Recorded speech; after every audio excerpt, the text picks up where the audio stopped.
अस्सलाम वालेकुम नाज़रीन, प्रोग्राम तस्वीर में आपके साथ मैं हूं मेहरीन सप्तैन। नाज़रीन, बानी एमकेएम अल्ताफ हुसैन को इंटरपोल से गिरफ्तार करने का हुक्म जारी कर दिया गया। आज के प्रोग्राम में इस पर बात करेंगे। नून लीगी रहनुमाओं का बदजुबानी पर इजहार निदामत, इमरान खान के हमले भी जारी, जबकि अदालत कहती है कि मामला इलेक्शन का नहीं बल्कि नवाज शरीफ की बतौर वज़ीर आज़म अहलियत का है। इस पर भी हम बात करेंगे। बिलावल भुट्टो की लाहौर फैसलाबाद रैली जारी, मगर पंजाब की सियासत का रुख बदलती नजर नहीं आती। ये सब हमारे आज के मौजूद गुफ्तगू होंगे।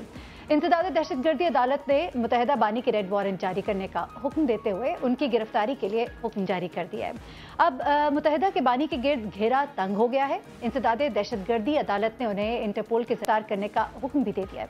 अब वज़ारत दाखिला को मुखालिफ तकारीर और मीडिया हाउस हमला केस में अहम हदायत भी जारी की गई हैं।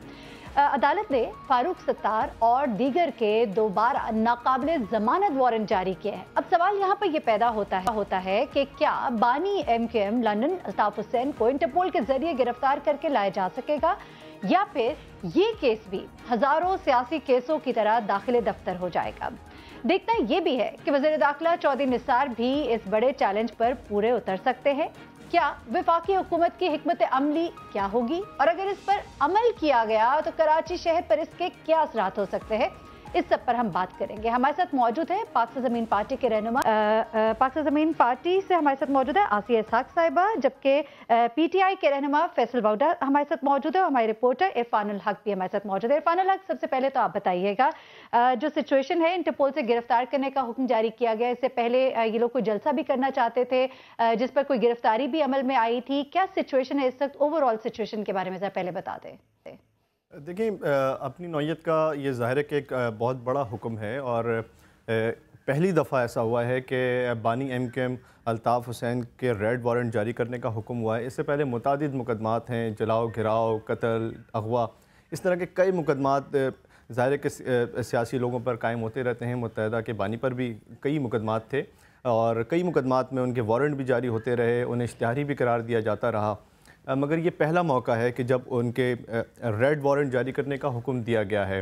अब सूरत हाल ज़ाहिर है कि अब ये देखना होगा कि हुकूमत पाकिस्तान क्या करती है और हुकूमत पाकिस्तान के पास ऑप्शंस क्या हैं, क्योंकि अदालत ने बराह रास्त वज़ारत दाखिला को हुक्म दिया है कि वफाकी वज़ारत दाखिला इंटरपोल से रब्ता करे और इंटरपोल के ज़रिए अल्ताफ़ हुसैन को गिरफ़्तार करके मुल्क में लाया जाए। अब हुकूमत पाकिस्तान के पास ऑप्शंस क्या हैं, ये बड़ी अहम बात है, और हुकूमत पाकिस्तान करना क्या चाहती है, क्योंकि कानूनी माहिरीन के मुताबिक इंटरपोल के ज़रिए तमाम जो ममालिक हैं वो अपनी मुलजिम को देने के पाबंद नहीं हैं, क्योंकि जिन ममालिक से तहवील मुलजिमान का मुआहदा मौजूद है, हमारा कोई ऐसी ट्रीटी मौजूद है जिसके ज़रिए वो मुल्क किसी भी मुलजिम की तहवील हमें देने की पाबंद है, तो वहाँ तो ज़ाहिर है कि उस मुल्क से कैदी को, किसी भी मुलजिम को लाया जा सकता है जो कि हुकूमत पाकिस्तान को मतलूब हो। और ख़ास तौर पे बरतानी शहरियत की वजह से भी अल्ताफ़ हुसैन का जो ये केस है और उनको इंटरपोल से गिरफ्तार करना, वो किस तरह से अमल में आ सकता है, ये भी एक बड़ा क्वेश्चन मार्क है। इरफानुल हक, आपका बहुत शुक्रिया, आपने हमें अपडेट किया। हमारे साथ आसिया इसहाक मौजूद है पीएसपी से, और हमारे साथ फैसल वाउडा साहब मौजूद है पीटीआई से। फैसल वाउडा साहब, पहले तो आप बताइएगा, इस वक्त ये जो इंटरपोल के जरिए गिरफ्तार करने का हुक्म जारी कर दिया गया, ये क्या पॉसिबल हो पाएगा? जैसे कि अभी हमारे रिपोर्टर से भी बात हो रही थी, उनका भी ये कहना था कि देखना ये पड़ेगा कि वेदर उस मुल्क के साथ हमारे वो एग्रीमेंट है जिसके जरिए उनको हम यहाँ पर ला सके। क्या मुश्किलात सामने आएंगी, इसके क्या फ्यूचर एस्पेक्ट्स क्या होंगे सियासत पर, खासतौर के कराची की?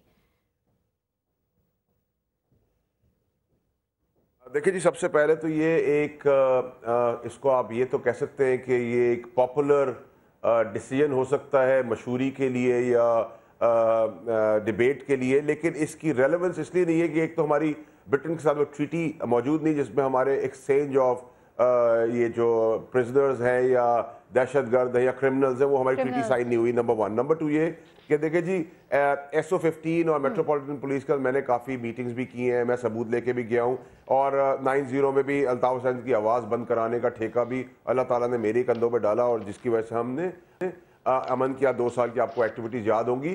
तो मेट्रोपॉलिटन पुलिस ने हमेशा मुझे ये बताया गया कि एक तो गवर्नमेंट सीरियस नहीं है, मनी लॉन्ड्रिंग का केस हो या इमरान फारूक का केस हो, तो फेडरल गवर्नमेंट भी पॉलिटिकल स्कोरिंग जरूर करती रही, लेकिन फेडरल गवर्नमेंट को उनकी जरूरत थी एमकेएम को। और ये एमकेएम का जो ड्रामा अभी हुआ है, एमकेएम पाकिस्तान, एमकेएम लंदन और ये सब साउथ अफ्रीका, ये सब ड्रामेबाजी है। अगर चाहती गवर्नमेंट मुखलिस होती तो सबसे पहले बैन करती, उनकी बाकियात जो हमारे शहर में कत्लो गारत में इन्वॉल्वली डायरेक्टली या इनडायरेक्टली, कता कलामी के वो उन लोगों का मैं नहीं जिक्र करा जो इसमें अच्छे चेहरे हैं, ख्वाजा इजार है, सलमान बलोच है, फैसल सब्जवारी है, खुशमत शुजात साहिबा है और ऐसे दीगर भी अच्छे चेहरे जरूर है पार्टी में, लेकिन क्योंकि पार्टी को मिलिटेंट विंग ने कैप्चर किया हुआ था और मिलिटेंट विंग के नाम पे पार्टी चलती थी, तो बाकियात तो वही पावर में नजर आ रही हैं। उनमें से कई लोग जो है वो पावर सेक्टर्स में एमएनए भी हैं, सेनेटर्स भी हैं और कुछ लोग उधर पकड़े जाते हैं, उधर से छोड़ के फिर पीएसपी में चले जाते हैं। तो ये जो सिलसिला चल रहा है राउंड द क्लॉक उन बाकियात का, अगर आप अल्ताफ हुसैन को पकड़ने के लिए आज इतने सीरियस है, जो आपको 20 साल पहले होना चाहिए था, जिसने 79 में झंडा जलाया, जो गद्दार था, जिसने कत्लो गारत कराया, जिसने भत्ता जलाया, जिसने भत्ता जलाया, अभी तो जिस तरह मुशावरत भी की जा रही है ना गवर्नर के हवाले से, फारूक सत्तार साहब के साथ कोई मुशावरत भी की जा रही है या फारूक सत्तार साहब उनसे मिले हैं, वो चाह रहे हैं कि उनसे मुशावरत की जाए, तो इस तरह का सिलसिला अगर सामने रखा जाए तो फिर बाकी आपकी बातें सही लगती है। लेकिन वजीर दाखिला साहब जो है वो तो बाहर भी गए, वहां जाके उन्होंने बात भी की इस सिलसिले में, जब उनके लोग यहाँ आए तो तब भी उन्होंने बात की, तो ये तो मुकम्मल तौर पर नहीं कह सकते ना कि हमारी हुकूमत जो है वो इंटरेस्टेड ही नहीं थी उनकी हवालगी के हवाले से। मैं आपको उसका भी क्लियर कर दूं। देखिए जी, वफा इंटीरियर मिनिस्टर तो खैर बड़ी पोजीशन है की पेडिस्टल के हिसाब से, इंटीरियर मिनिस्टर के अंडर सब कुछ आता है, लेकिन इंटीरियर मिनिस्टर भी बदनसीबी से वो सारी मीटिंग्स अटेंड नहीं कर सके जिनसे इंडिविजुअली हमने जाके की तरीके हिसाब के प्लेटफॉर्म से, क्योंकि हमारी विल थी, हमारे पास जज्बा था, हम यहाँ से अपने टिकट्स कटा गए, अपने लॉयर्स की अपनी मीटिंग अरेंज की, अपने शवाहिद दिए और 9-0 पे जाके रेड वारंट का भी डिमांड मैंने की, सील करने की डिमांड मैंने की, इसकी आवाज बंद करने की डिमांड भी अल्ताफ हुसैन की मैंने की और उन सब चीजों को परसू किया और वो सब कुछ हुआ।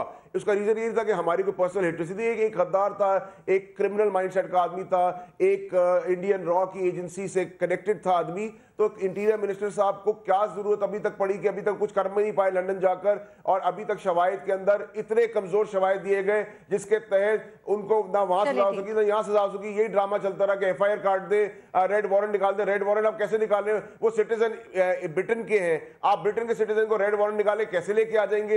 ये बच्चों वाले काम क्यों मीडिया में चीप पब्लिसिटी के लिए, पॉपुलैरिटी के लिए कर रहे हैं, जिन पे डिबेट्स हो रही है? इसका कोई सिग्निफिकेंट वो नहीं है रास्ता। आप ये जो बातें कर रहे हैं, आप जो ये बातें कर रहे हैं वो अपनी जगह, लेकिन ये भी सही है कि पहली बार पाकिस्तान की तारीख में खासतौर पे एमक्यूएम के हवाले से हमने ये भी देखा कि 100 से ज्यादा उनके दफाते भी गिराए गए, एक्शंस भी लिए गए, उनकी जमात पे जिस तरह से पाबंदियां इस वक्त लगी हुई है, जितनी सख्ती की गई है और जो कराची के हालात उसके बाद तब्दील भी हुए, वो सब भी हमारे सामने। आसिया हमारे साथ मौजूद है, पीएसपी एक सेकंड दे दीजिएगा मुझे एक सेकंड अगर दे दे, अगर एक सेकंड दे दे। आपकी तरफ अभी वापस आऊंगी।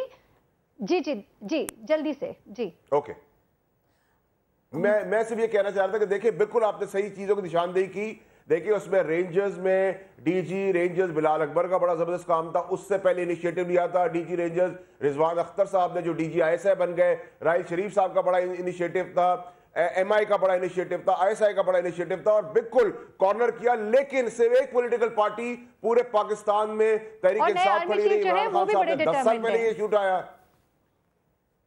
देखिए जी, वो तो आने वाले दिनों में पता चलेगा कि वो क्या पॉसिबिलिटी, लेकिन अगर अल्ताफ हुसैन को अगर आप रेड वारंट करें तो आप सबसे पहले इस पाकिस्तान एमक्यूएम को भी बैन करें और इनके जो लोग हैं इनको डालें जेल के अंदर, जो मुलविस थे, जो मीटिंग्स में इन्वॉल्व थे, जिनका जिक्र आम हो गया, जिनकी चीजें दुनिया से छिपी भी नहीं है, उनको करने के बाद जो अच्छे लोग हैं वो नहीं पार्टी करें। आपने जो बात कही है अब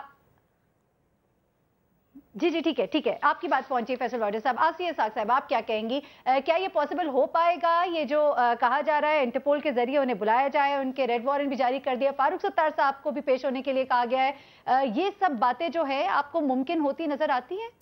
देखें, बहुत ही अच्छा होता कि अगर सिंध असम्बली की एक करारदाद मौजूद है अल्ताफ़ हुसैन साहब को लेके, जिसमें उनको गद्दार बाकायदा डिक्लेयर किया गया है, असम्बली की करारदाद है, नेशनल असम्बली के अंदर बाकायदा उनके ख़िलाफ़ जो है वो एक रेजोल्यूशन पास हो चुकी है। द पॉइंट इज़ दैट कि आप अगर उनके रेड वारंट निकाल रहे हैं या उनको इंटरपोल के थ्रू तलब कर रहे हैं, इट्स अ गुड जेस्चर। हमें ये भी नहीं कहना चाहिए कि कोई सीरियस नहीं है, लेकिन बात तो तब है ना जब आप उसको प्रैक्टिकलिटी में होता हुआ नजर आए। अब आप इससे पहले ये देखिए कि इससे पहले कितने लोगों के रेड वारंट इशू हो चुके हैं, इससे पहले कितने लोगों के लिए इंटरपोल से रब्ता किया जा चुका है, और इससे पहले कितने लोग इंटरपोल के जरिए पकड़ के लाए गए हैं।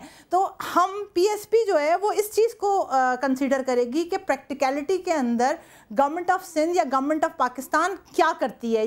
ये आर्मी का या ये रेंजर्स का प्रोगेटिव नहीं है कि वो इसके ऊपर। अब तो बहुत चेंजेस आ गए ना, अब तो बड़ा कुछ हो रहा है। डॉक्टर आसिम पे भी हाथ डाल दिया गया, बहुत कुछ काम जो है वो पहले से नहीं, आधा अधूरा। देखिए मेरी बात, फारूक सत्तार साहब तो यहीं पे मौजूद है ना, फारूक सत्तार साहब तो यहीं पे मौजूद है, चले वो तो वहां पे मौजूद है, जो यहाँ पे मौजूद है लगता है उनको गिरफ्तार किया जा सकता है। मैं आपको सिर्फ यही वाली बात बता रही हूँ ना, हमारे ऊपर तो एस्टेब्लिशमेंट का इल्जाम लगाया जाता है ना कि हम एस्टेब्लिशमेंट की खड़ी हुई की हुई पार्टी हैं। तो आप ये देख लीजिए ना कि 22 अगस्त की जो अल्ताफ हुसैन की तकरीर थी, उसके बाद फारूक सत्तार साहब जब कराची प्रेस क्लब पहुंचे थे और जब वो बाइज्जत तरीके से रेंजर्स के हेडक्वार्टर लेकर आए गए थे और 8 घंटे जब वहाँ पर रखे गए थे, और वो जो है वो फिर जब बाहर आए थे तो वो बिल्कुल he was a different man. लेकिन 22 और 23 तारीख की रात तक he was defending Altaf Hussain, और उसके बाद वो चेंज हुआ। तो मुझे आप ये बताइए कि एस्टेब्लिशमेंट का जो तासुर है वो हमारे साथ ज़्यादा लगता है या मुत्तहिदा कौमी मूवमेंट जो पाकिस्तान अपने आप को कहला रही है। तो ये बात कहना, देखिए कोई भी काम किया जाए ना, कोई भी, मेरी बात हो जाएगी ना, क्योंकि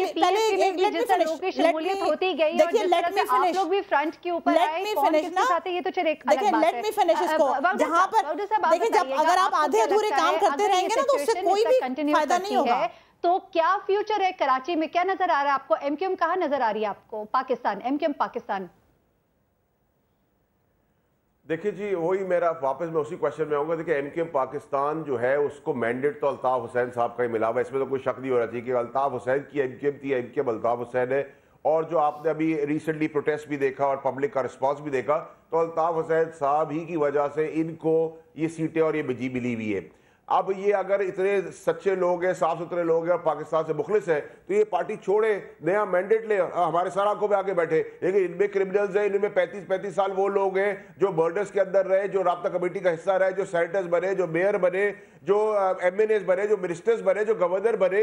वो रातों रात अल्लाह ताला ने उनके ऊपर कोई शफकात पेश कर दी जिसकी वजह से वो क्लीन हो गए, क्लियर हो गए, और एमके पाकिस्तान जो है मुखलिस हो गई और अल्ताफ हुसैन जी से गद्दार हो गए। ये पॉसिबल नहीं है। ये गद्दार माइंडसेट क्रिमिनल अल्ताफ हुसैन का था जो पूरी पार्टी में डाइवर्ट हुआ है, और मेजॉरिटी पार्टी मिलिटेंट विंग के अंडर कमांड चल रही थी। इतने पैसे आ जाना, पीएसपी के बारे में क्या कमेंट है आपके? पीएसपी के बारे से क्या कहेंगे आप?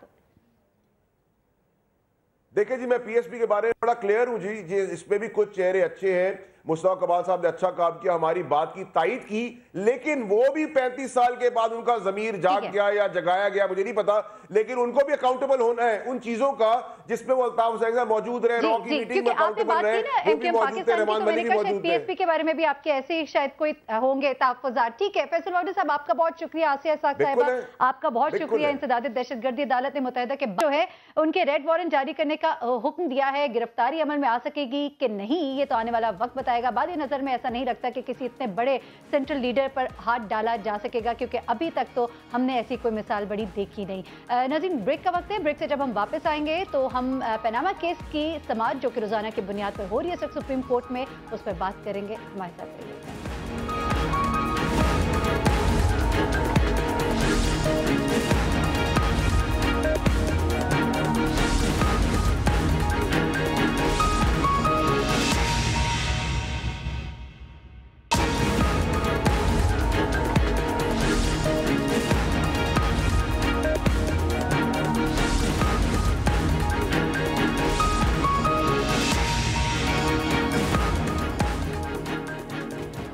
वेलकम बैक नाज़रीन। वज़ीर आज़म की नाअहली के लिए पनामा केस की समाअत रोजाना की बुनियाद पर इस वक्त सुप्रीम कोर्ट में हो रही है और नून लीग तहरीक इंसाफ की बयानबाजी सुप्रीम कोर्ट के बाहर जारी है। अब गुज़िश्ता 2 दिनों से वज़ीर रेलवे ख्वाजा साद रफीक बिलखुसूस इमरान खान के खिलाफ इखलाकी हुदूद क़ुयूद पार करते दिखाई देते हैं। क्या कहते रहे वो, ये जरा सुन लीजिएगा। जिसकी जायदाद भी बेनामी हो और कभी मालूम करे तो औलाद भी बेनामी हो, उस पर 62-63 क्यों नहीं लगती? आदमी को शर्म आनी चाहिए, कोई कभी अपने गिरेबान में झांकना चाहिए। आज ख्वाजा साद रफीक साहब की गुफ्तगू में हैरत अंगेज तब्दीली नजर आती है। उन्हें अपनी गुफ्तगू से खुद ही कितनी तकलीफ हुई, ये भी जरा सुन लीजिएगा। कोई बाजारी बातें, फिर हम वो बाजारी बातें शुरू कर देंगे, 2 दिन चुप करेंगे, तीसरे दिन हम शुरू हो जाएंगे। ये क्या तमाशा हमने लगा दिया। खान साहब आप बात करें, शेख साहब बात करें। कल मैंने शेख साहब के बारे में बात की, बाद में मुझे खुद फील हुआ कि ज्यादा सख्त बात की, लेकिन रोज गालियां सुनते हैं आप, हम इंसान हैं, कितनी गालियां सुन सकते हैं। कोई सख्त जवाब हमारे मुंह से भी निकल जाता है। ना मीडिया के एंकर्स जज हैं, ना सियासतदान जज हैं, जज हैं।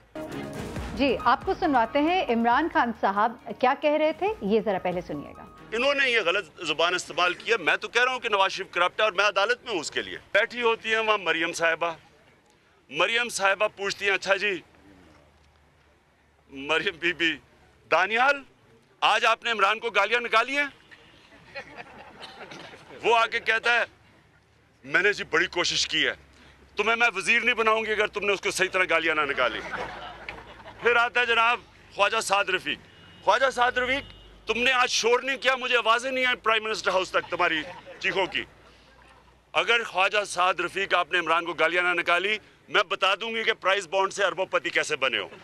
फिर आता है जनाब ख्वाजा साद रफीक, ख्वाजा आसिफ, बड़ी मोतबर इंटेलेक्चुअल बन के, ख्वाजा आसिफ 480 अरब रुपया तुमने IPPs को जो दिया था, मैं बता दूंगी कितने अरब किधर गए हैं। इसलिए इमरान को तुमने अगर सही तरह गालियां ना निकाली तो मैं पर देख लेना अगली बारी क्या होगा। ये हो रहा है वहां। जी, इमरान खान साहब क्या कह रहे हैं ये भी आपने सुना। ख्वाजा साद रफीक ने आज क्या कहा, कल क्या कहा, ये भी आपने सुना। अब जरा सुप्रीम कोर्ट में क्या हुआ इसकी बात कर लेते हैं। सुप्रीम कोर्ट ऑफ पाकिस्तान ने पनामा लीक्स के मामले पर दरखास्तों की समाअत के दौरान जस्टिस शेख अजमत सईद ने रिमार्क्स दिए कि हमारे सामने मामला इलेक्शन का नहीं बल्कि नवाज शरीफ की बतौर वज़ीर आज़म अहलियत का है। अब जस्टिस अजमत सईद शेख का मजीद कहना था कि वज़ीर आज़म के ओहदे को चैलेंज किया गया है और दूसरे फरीक का कहना है कि नवाज शरीफ अब रुकने कौमी असेंबली नहीं रहे। वकील मखदूम अली खान ने अपने दलाइल जारी रखे और कहा कि नवाज शरीफ की नाअहली बतौर रुकने असेंबली हो सकती है, बहैसियत वज़ीर आज़म नहीं हो सकती। इस मौके पर जस्टिस आसिर सईद खोसा का कहना था कि 20 करोड़ आवाम के बुनियादी हुकूक को भी देखना होगा। इस केस में पूरी कौम मुतल्लिका है क्योंकि फरीक वज़ीर आज़म है। उनका मजीद कहना था कि आइन के आर्टिकल 225 के तहत इलेक्शन में कामयाबी को चैलेंज करने की मियाद मुख्तसर है और मियाद खत्म होने के बाद आर्टिकल 184(3) और 199 के तहत आईनी अदालत से रुजू किया जा सकता है और यही वजह है कि अदालत उज़्मा ने दरख्वास्तों के काबिल समाअत होने पर एतराज नहीं किया है। इस सब पर हम बात करेंगे। हमारे साथ मौजूद है माइजा हमीमा, पाकिस्तान मुस्लिम लीग नून, फैसल वाउडर साहब, रहनुमा पाकिस्तान तहरीक इंसाफ, और हमें कुछ देर के बाद ज्वाइन करेंगी पलवशा बहराम, रहनुमा पाकिस्तान पीपल्स पार्टी। माइजा आपकी तरफ पहले आते हैं। आज इमरान खान साहब जो गुफ्तगू कर रहे थे, आपको भी हमने सुनवाई भी, आपने भी सुनी। उन्होंने कहा कि अपनी अपनी वजारतें बचाने के लिए ये जो मुख्तलिफ लोग हैं ये आते हैं, आपके जो रहनुमा है वो आते हैं और इस तरह की बातें करते हैं। कुछ कमेंट करेंगे इसके ऊपर? कोई डरावा है? कर रही है, ये समाज की बीमारी का शिकार हैं, उनको कोई अपनी अहमियत बहुत ज़्यादा लगती है। हमें बिल्कुल कोई उनको इम्पोर्टेंस देने की ज़रूरत नहीं है, लेकिन यस, अगर वो किसी भी बाइज़्ज़त शख्सियत की, वो भी प्राइम मिनिस्टर नवाज शरीफ जो इलेक्टेड प्राइम मिनिस्टर हैं पाकिस्तान के, उनके जो अल्फाज यूज़ करते रहे हैं कंटेनर पे और जो अपनी पार्टी के मेंबर्स को सिखाते रहे हैं, आई एम सॉरी टू से वो पार्टी मेंबर्स तो नहीं हैं, लोटे हैं। कोई इनकी अपने पॉलिटिकल पार्टी का बंदा नहीं है जो इनके इर्द गिर्द होते हैं। मुझे ये बता दें कि वो क्या करते रहे हैं पहले और उनको क्या इंस्ट्रक्शंस देते थे इमरान खान साहब, और किस तरह की ज़बान इस्तेमाल करना शुरू की थी। इमरान खान साहब जिस तरह ऑफशोर कंपनीज के बानी हैं, इसी तरह जो हैं वो यहाँ पे पाकिस्तानी सियासत में गाली गलोच का जो इन्होंने एक काम शुरू किया था, वो भी इमरान खान साहब ने शुरू किया था। और अब जो एलिगेशंस लगाते हैं उनको वो समझते हैं कि अगर कोर्ट में जो है जरा हो रही है और उसमें प्राइम मिनिस्टर नवाज शरीफ साहब को जो है वो क्लियर किया जा रहा है थ्रू लीगल प्रोसेस, जो उन्होंने डिमांड किया था, उसके बरक्स आके आप बाहर जो है मीडिया के सामने गलत बातें करें, गलत स्टेटमेंट्स दें और इल्ज़ाम पे इल्ज़ाम लगाएं और बाहर अदालत लगाएं, तो फिर ये हम उसका जवाब तो देंगे, हम क्लैरिफिकेशन तो देंगे, क्योंकि ये अवाम के साथ झूठ बोला जा रहा है। लेकिन माइजन सवाल तो उस तरह के जवाब देने पर है ना जिस तरह के जवाब दिया जा रहा था। चलिए पलवर शाह बहराम हमारे साथ मौजूद है। पलवर शाह बताइएगा, इस वक्त पलवर शाह खान हमारे साथ मौजूद है। जी पलवर शाह बताइएगा कि इस वक्त आर्टिकल 66 के तहत जो इस्तिस्ना की बात तो की जा रही है मखदूम साहब की तरफ से, वो कहते हैं हम आर्टिकल 248 के तहत नहीं हम इस्तिस्ना मांग रहे, जो कि जरदारी साहब के टाइम में मांगा गया था आप लोग के दौरे हुकूमत में। जब आर्टिकल 248 के तहत जरदारी साहब ने इस्तिस्ना मांगा था तो इस पर इन्होंने बहुत एतराज किया था। ये कहते हैं हम 248 के तहत इस्तिस्ना नहीं मांग रहे, लेकिन अराकीन पार्लियामेंट को इस्तिस्ना हासिल है 66 के तहत। तजाद नहीं है इनके बयान में, एक चीज उस तरह से बुरी है लेकिन इस तरह से बुरी नहीं है। अच्छा पलवर शाह की लाइन में थोड़ा सा प्रॉब्लम है, हम उनसे बात करेंगे अभी। वाउडा साहब आप बताइएगा, एक तो इस पे भी कमेंट कर दीजिएगा कि नहीं भाई साहब की तरफ आते हैं। जी वाउडा साहब 66 के तहत इस्तिस्ना लिया जा सकता है, 248 के तहत तो हम नहीं ले रहे, एक ये चीज़। और दूसरी बात ये कि मखदूम साहब ने आज एक बात की, उन्होंने कहा कि वज़ीर आज़म साहब जो है वो रुकने कौमी असम्बली नहीं है, तो जो नाअहली उनकी बतौर रुकने असम्बली किसी की हो सकती है लेकिन नाअहली बतौर वज़ीर आज़म नहीं हो सकती। दूसरी जानिब वो 66 के तहत जो इस्तिस्ना की बात करते हैं उसमें वो कहते हैं कि इस्तिस्ना मांगा जा रहा है जो कि अराकीन पार्लियामेंट को हासिल होता है। तो ये क्या बात हुई, ये तजाद नहीं है, खुला तजाद? बहुत शुक्रिया। देखिए जी, सबसे पहले तो ये कि माइजा साहिबा भी अभी बातें करी थी। एक तो ये कि माइजा साहिबा का काम है गवर्नमेंट को जस्टिफाई करना और उस पे आके करना, ना कि मियाँ साहब के ऊपर जो चोरी का इल्ज़ाम है या उनके ख़ानदान पे उसको डिफेंड करें, उनकी ज़ाती मुलाजमत में आ जाती है ये चीज़। नंबर एक। नंबर दो ये कि जो ख्वाजा साद रफ़ीक साहब ने कल बातें ज़बान इस्तेमाल की, हमारे पास भी ज़बान है, हमारे पास भी बहुत सारे शवाहिद हैं, हमारे पास भी बहुत सारी चीज़ें पर्सनल है लोगों की, लेकिन हम वो घटिया सियासत करना नहीं चाहते। ना हम किसी की बेटी के लिए बोलना चाहते हैं, ना किसी के बेटे के लिए, ना किसी की पर्सनल ज़ात पर अटैक करना चाहते, क्योंकि हमारे पास इतने शवाहिद हैं चोरी के ऊपर जिसका इल्जाम सबसे बड़े पेडेस्टल में बैठे नवाज शरीफ साहब के ऊपर है, जिसकी 24 इतनी सारी कंपनियां लंदन की मैं भी निकाल के लाया हूं, कोर्ट में ही मौजूद है, और उसमें जाती हमलों से कोई फायदा नहीं होगा। और आप असेंबली की बात बाहर नहीं कर सकते क्योंकि 66 लग जाता है, और कोर्ट की बातें आप असेंबली में नहीं कर सकते। तो ये चाहते क्या है, मान लेंगे कतरी शहजादे को ये क्या देते हैं। और देखिए साद रफीक साहब ने जो कल घटिया जबान इमरान खान साहब के लिए इस्तेमाल की, मैं सिर्फ आपके पेटिस्टर से बात करूं कि वो जो अभी भी घटिया हरकतें कर रहे हैं, पीटीवी के अंदर आगा मसूद ने जो हरकत की है खवातीन के साथ वहां, और इंक्वायरी के अंदर जो असरअंदाज हो रहे हैं शाद रफीक साहब घटिया आदमी को बचाने के लिए, तो हमारे पास वो शवाहिद फोन के ऊपर मौजूद है। जरा आज की जो कार्रवाई हुई है जरा उसके ऊपर भी आ जाते हैं। वाडा साहब आज की जो कार्रवाई है जरा उस पर प्लीज कमेंट कर दीजिएगा। जो मैंने अभी बात की है, आर्टिकल 66 की बात की, 248 की बात की, और साथ ही साथ हमने बात की कि आज तो जब अजमत शेख साहब ने कहा, जस्टिस अजमत शेख साहब ने जब ये बात की कि बात हो रही है वज़ीर आज़म साहब की नाअहलियत की, तो मखदूम साहब ने ये कहा कि चूंकि वज़ीर आज़म साहब जो है वो रुकने पार्लियामेंट नहीं है, तो नाअहलियत तो रुकने पार्लियामेंट की हो सकती है, वज़ीर आज़म की नहीं हो सकती है। यहां से तो मामला बड़ा क्लियर नहीं हो जाता पे वज़ीर आज़म साहब के लिए? देखिए जी, यही तो रोना है हमारा कि देखिए जी, चाहे आप एविडेंस की बात करें, चाहे आप 66 की बात करें, तजाद अपनी बातों में इनका खुद ही है। ये खुद ही जज बन गए, खुद ही प्लीड करना शुरू हो गए। 66 के तहत आप इस्तिस्ना मांगते हैं जो कि अराकीन पार्लियामेंट को हासिल है, आपका एप्लीकेबल ही नहीं, जो आपके ऊपर एप्लीकेबल ही नहीं। देखे वही तो बात, देखे यही तो बड़ी क्लैरिटी है। और दूसरी तरफ आप अपनी कौम से खिताब करते हैं, मियां साहब कहते हैं कि हम किसी इस्तिस्ना के पीछे नहीं छुपेंगे, कोई इम्यूनिटी नहीं लेंगे। जरदारी साहब को सबसे ज्यादा क्रिटिसाइज करते थे, लेके और जब सुप्रीम कोर्ट इनके खिलाफ अगर कोई केस देते तो ये हमला भी कर देते। प्रॉब्लम मेरी बहन ये है कि इनसे सिर्फ ये सवाल करे कि हमें वो मनी ट्रेल हमारे मुंह पे मारे, हमें बेइज्जत करे, माफी मांगेंगे, मनी ट्रेल मांगे, दे कि हमने पैसा यहां से लिया था, 52 करोड़ रुपए बेटे ने भेज दिए, वो जजेस पूछ रहे, उसका आप क्या जवाब देंगे?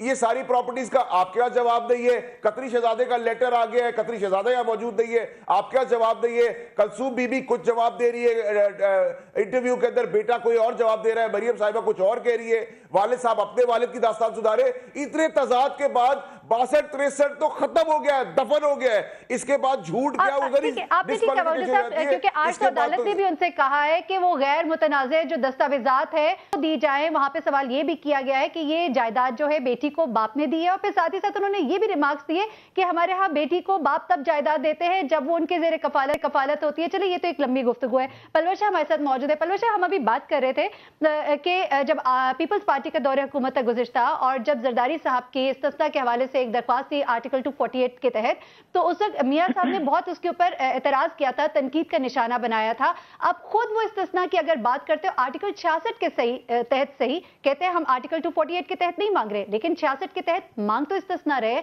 इस पे आप लोग का क्या कमेंट है? देखिए, इस्तिस्ना होता है, उसे चाहे किसी भी आर्टिकल के तहत मांग लिया जाए, एक के तहत या दूसरे के तहत।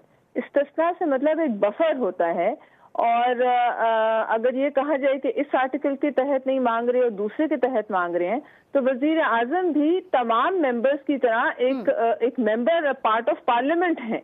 लिहाजा ये एक ब्लैंकेट किस्म की इम्यूनिटी है जो तमाम बल्कि ना सिर्फ मेंबर्स ऑफ पार्लियामेंट, गवर्नर्स को हासिल है, बहुत से और ऐसे ओहदे हैं जिनको हासिल है। और जब इसको इन्वोक किया जाए, और इन्वोक किस वजह से किया जाए, एक तकरीर से जो फ्लोर ऑफ द हाउस पर, जहां पार्लियामेंट के मेंबर से जनरली ये मतलब उम्मीद की जाती है कि वो जो फ्लोर ऑफ द हाउस पे कहते हैं वो सच होता है, अगर उसकी इम्यूनिटी मांगी जा रही है तो मेरे ख्याल में यहाँ बहस खत्म हो जाती है।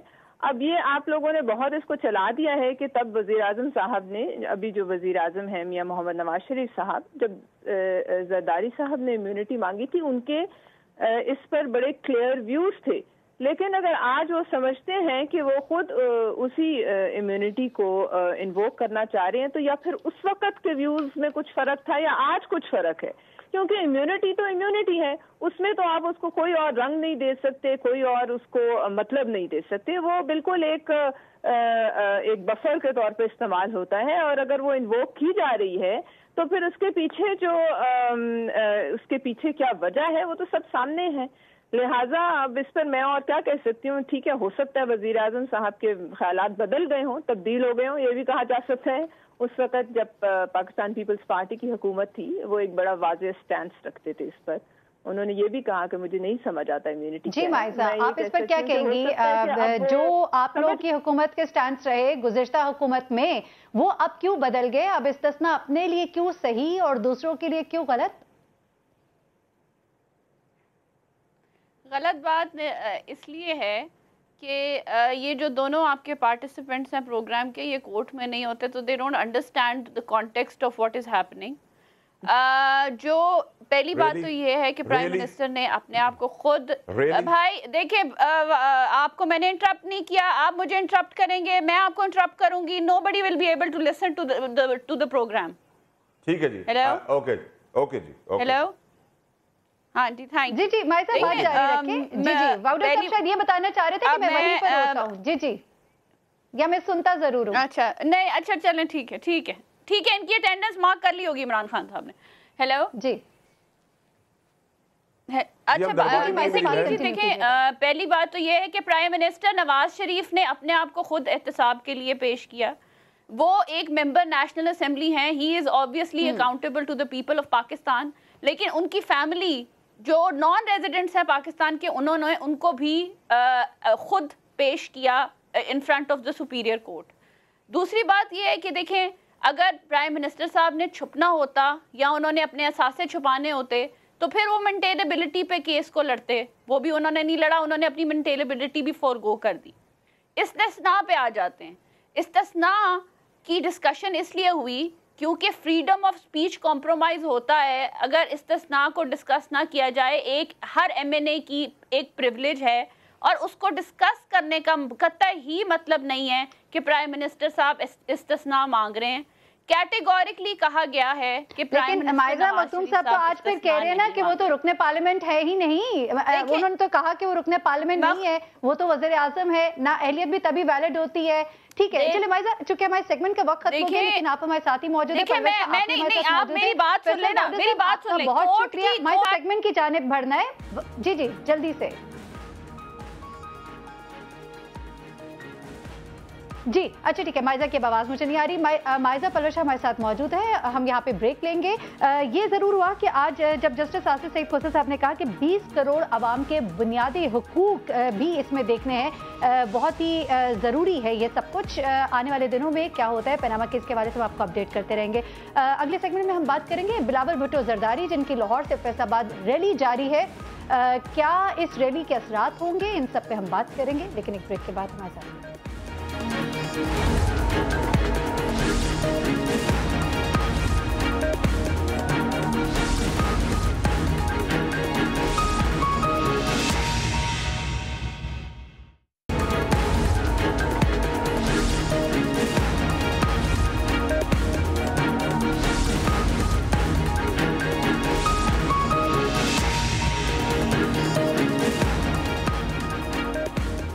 नाज़रीन, बिलावल भुट्टो जरदारी की लाहौर से फैसलाबाद रैली जारी है और रैली के दौरान जाती उम्रा की दीवारें गिराने की बात कर रहे हैं और पंजाब की पग को शरीफों का दाग लग गया, ये अंदाज अपनाए हुए हैं।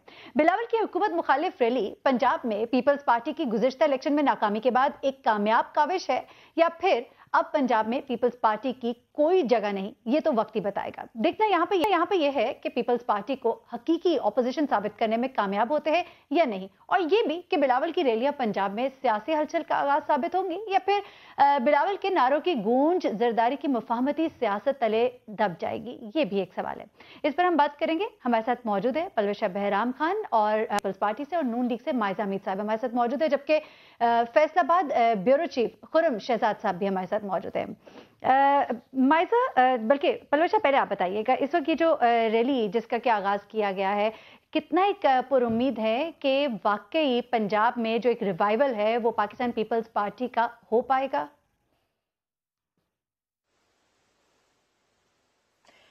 देखिए, इस मुल्क का कोई भी ऐसा हिस्सा नहीं है जो किसी पॉलिटिकल पार्टी के लिए कॉन्स्टिट्यूशनली या अदरवाइज जो है वो क्लोज्ड हो।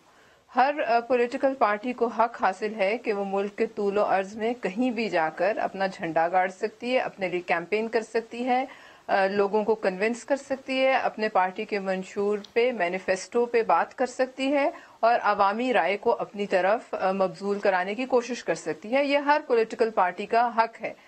और जहां तक पंजाब का ताल्लुक है तो इस मुल्क की सियासत में पंजाब का एक बड़ा अहम मुकाम है। मैं नहीं समझती कोई पॉलिटिकल पार्टी पंजाब को इग्नोर कर सकती है। और जहां तक आपने कहा कि कोई पार्टी कहीं से खत्म हो जाती है, तो इस सियासत में ऐसा जो है वो नामुमकिनात में से है। कोई पॉलिटिकल पार्टी सिरे से, जैसे कहते हैं सफाई हस्ती से मिट जाना, ऐसा ना कभी हुआ है ना कभी होता है। किसी भी जगह किसी पार्टी की मकबूलियत इलेक्शन में दिखाई दे जाती है, पंजाब में पाकिस्तान पीपल्स पार्टी के ही इलेक्शन में नजर नहीं आई। जी आप मुझे देखिए, मैं आपको यही एक्सप्लेन कर रही थी कि पाकिस्तान पीपल्स पार्टी वो वाहिद जमात है जिसको चारों सूबों की जंजीर कहा जाता है और उसकी प्रेजेंस जो है आज तक इस मुल्क के हर कोने में है। अगर आप दूसरी तरह से देखें तो आपको रीजनलाइज्ड जमातों का होल्ड जरूर नजर आएगा, लेकिन उनका तमाम सूबों में जो वजूद है वो नहीं है। ये एक रियलिटी है। ये लोकलाइज्ड रीजनल जमातें जरूर हैं, लेकिन नेशनल लेवल पर जो जमात का तस्वर है वो इस वक्त नहीं है। और ये एक अलग बात है कि किसी सूबे से आप कितने नंबर्स में आए और किस सूबे की क्या नेशनल असेंबली में उसकी एक सीट्स की जो है वो नंबर्स हैं और उसकी बेसिस पर हुकूमत बने। ये बात सही है कि पंजाब के जो नंबर्स हैं उनकी बेस पर हुकूमत बनाने में एक बड़ा किरदार है पंजाब का, लेकिन ये फैसला अभी आप आवाम को लेते हैं। हमने मोबिलाइजेशन शुरू की है, पंजाब से शुरू की है, और मैं समझती हूँ कि अभी इस वक्त तो रैली इख्तिताम को भी नहीं पहुंची। इस वक्त इसको एनालाइज करना जो है वो बड़ा प्रीमेच्योर है। ये कोई आखिरी रैली नहीं है। और मैं समझती हूँ कि आप क्या कहती हैं, मोबिलाइजेशन शुरू हो गई है, पाकिस्तान पीपल्स पार्टी जो है वो अब सरगर्म नजर आ रही है पंजाब में, कोई खतरा लग रहा है पंजाब को, पाकिस्तान मुस्लिम लीग नून को? पलवशा ये तो पलवशा ने ये बात सही की कि उनका एक कॉन्स्टिट्यूशनल राइट है कि वो जहां मर्जी जलसा करें, जुलूस करें या रैली करें या छोटी रैलीज करें, जो जिस तरह अभी छोटी रैली हो रही है। मैं ये समझती हूँ कि ये उनका कॉन्स्टिट्यूशनल हक है, लेकिन मैं नहीं समझती कि पंजाब में कोई इतना जो है कोई डिफरेंस या कोई इम्पैक्ट बन सका है बिलावल भुट्टो जरदारी साहब का। ना उन्होंने कोई आई एम श्योर अगर यही जो बिलावल भुट्टो जरदारी साहब हैं वहाँ अपने सूबे में जाके कोई काम करके दिखाते, कोई इंस्टीट्यूशनलाइज करते चीज़ें, कोई पॉलिसीज़ बनाते, कुछ जो है इंफ्रास्ट्रक्चर में या एजुकेशन रिफॉर्म्स में या हेल्थ में कोई काम ऐसे हुए होते जो विजिबल होते, तो शायद अवाम फील करती पंजाब की कि पीपल्स पार्टी दोबारा रिवाइव हो रही है। जो जनरल इम्प्रेशन है वो यही है कि इट्स अ डाइंग पार्टी। और फिर जो वोट मिलते हैं जब भी बाय इलेक्शन होता है तो पीपल्स पार्टी सेकंड भी नहीं, थर्ड नंबर पे भी, कभी कभी थर्ड नंबर पे भी नहीं आती है। तो अवाम की अक्कासी जो है, अवाम की जो सेंटिमेंट्स हैं वो तो वोट्स के थ्रू नजर आते हैं। इतना कोई तो सीरियसली नहीं मुझे नहीं लगता कि पीपल्स पार्टी कोई रिवाइव होती नजर आती है रैली। आपका बहुत शुक्रिया पलवशा खान, आपका बहुत शुक्रिया। हम चलेंगे खुर्रम शहजाद ब्यूरो चीफ है फैसलाबाद से हमारे साथ मौजूद, उनसे भी जरा जान लेते हैं कि ये करंट सिचुएशन क्या है, ऑन ग्राउंड्स वो क्या देख रहे हैं। खुर्रम शहजाद साहब बताइए क्या देख रहे हैं आप इस वक्त? बहुत बड़ी रैली है, लोग बड़े उनके मतलब जोश जज्बा नजर आ रहा है, और वो जो नारे लगाए जा रहे हैं जाग पंजाबी जाग, ये क्या जियालों को गरमाए हुए?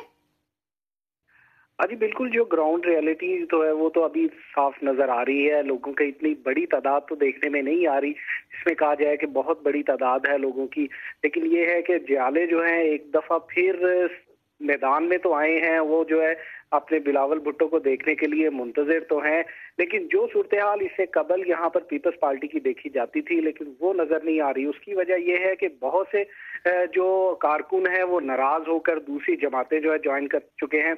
एक और बात मैं यहाँ बता चलूँ कि जो पहली तकरीर मोहतरमा बेनज़ीर भुट्टो ने 5 अक्टूबर 1977 को की, वो भी फैसलाबाद में की। इसके बाद जरदारी साहब ने जो पहला जलसा किया बेनज़ीर भुट्टो शहीद के शहीद। ठीक है, चलिए ठीक है। खुर्रम शहजाद साहब, आपका बहुत ने बताया कि ऑन ग्राउंड उस तरह से लोगों को और लोगों की तादाद तो नजर नहीं आती क्योंकि शायद मकबूलियत का वो ग्राफ नहीं रहा। आपका बहुत शुक्रिया खुर्रम शहजाद साहब। नाज़रीन, प्रोग्राम का वक्त खत्म हुआ। इंशाल्लाह अगले हफ्ते पीर मंगल बुध जुमरात आपसे दोबारा मुलाकात होगी। तब तक के मुझे इजाजत दीजिएगा। अपनी दुआ में हमें भी याद रखिएगा। अल्लाह हाफ़िज़।